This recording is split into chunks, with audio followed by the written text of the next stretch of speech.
In this video, I'll show you how to share your screen with Claude AI. So, let's get started. Currently, Claude doesn't have a built-in feature for real-time live screen sharing.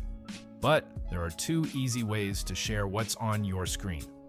If you're using Claude in a web browser, click the plus icon next to the chat box. From there, choose the option to capture your screen.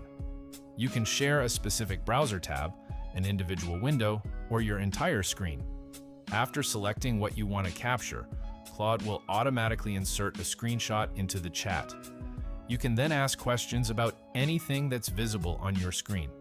If you're using the Claude desktop app, click on your profile and select Settings. Next, go to General and set up a custom keyboard shortcut for quick access. Once it's configured, simply press your chosen shortcut. A screen capture tool will appear, allowing you to click and drag over any area of your screen. After you release the mouse button, the selected area will be captured and automatically added to your chat, where Claude can analyze it and help you troubleshoot or answer questions. And that's how you can share your screen with Claude AI.